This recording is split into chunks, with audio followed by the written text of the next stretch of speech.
All the times I've been to Glasgow, I never realised that, like no other British city outside London, it's got its own underground. I'm in good company, though. A lot of Glaswegians are hardly aware of its existence either, because the people who built it put the stations in some of the unlikeliest places. Excuse me, is this the Glasgow Underground? It is. Well, I want to get into the centre of the town. Where should I get off? St. Enoch. And how much is that? That'll be 15 pence. Thank you very much. Sure.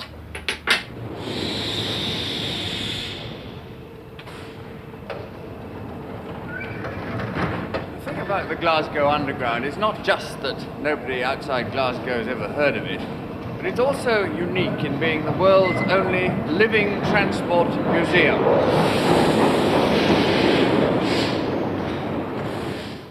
The Glasgow Tube was opened 78 years ago, and since no organisation run by Scotsmen either throws its money about or changes anything for the sake of it, they've been using the same trains ever since.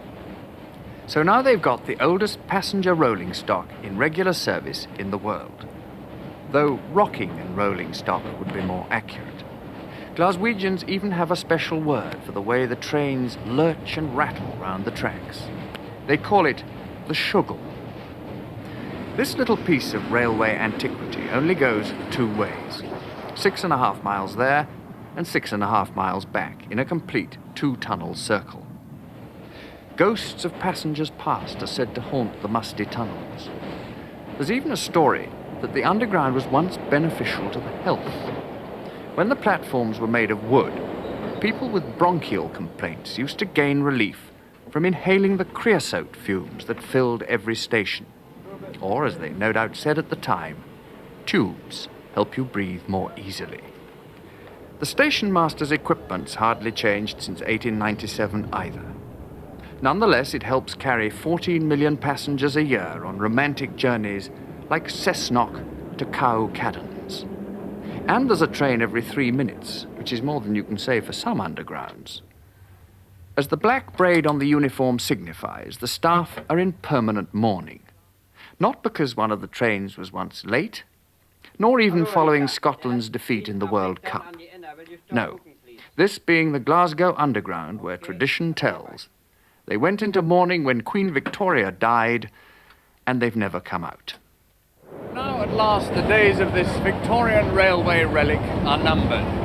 The trouble is the carriages keep falling to pieces. And so Glasgow's underground system is going to be changed, and changed radically. Work has already begun on a £12 million modernisation scheme which will sweep away a scruffy old has-been, brimful of character and charm, to make room for an up-to-date, efficient underground, with comfort instead of character and automation instead of charm. But the old bone shaker isn't giving up without a fight. When the engineers started laying new sleepers on an experimental section, they found the Victorian concrete was so hard they had the utmost difficulty cutting through it. While the work's going on, Glaswegians are going to have to get used to travelling one way only, because each tunnel will be closed in turn for 9 months. But as the track is circular, you get to your destination eventually, whichever way you go. Having chosen a circular track, the Victorians decided it didn't need any points. But the design was completely pointless in more ways than one. Because instead of being able to divert a carriage off the track into sidings, every night since 1897, maintenance men have had to lift 4 of them out by crane, and they weigh 16 tons each. You load 16 tons, what do you get? Another day older and deeper in debt. Deeper in debt the Glasgow Tube undoubtedly gets each year, as the costs and the problems of running a 78-year-old railway build up. These are the workshops at Govan Cross, and this is the heart of the Glasgow Underground system, because here they do the maintenance work, which has kept the railway going for all these 78 years. They ran out of spares a long time ago. Now they have to make their own or adapt other people's. A lot of the trains run on motors taken from obsolete trams. Replacement wheels have to be bought from British Rail and ground down to the right size. But the traditions of craftsmanship and ingenuity haven't long to go. The rolling stock of the 1980s won't be hand-painted and varnished like these have been every 200,000 of the many millions of miles they've run. When all this goes, it won't be the end of an era, because the era ended years ago. It will be the end of a museum piece of engineering that actually worked.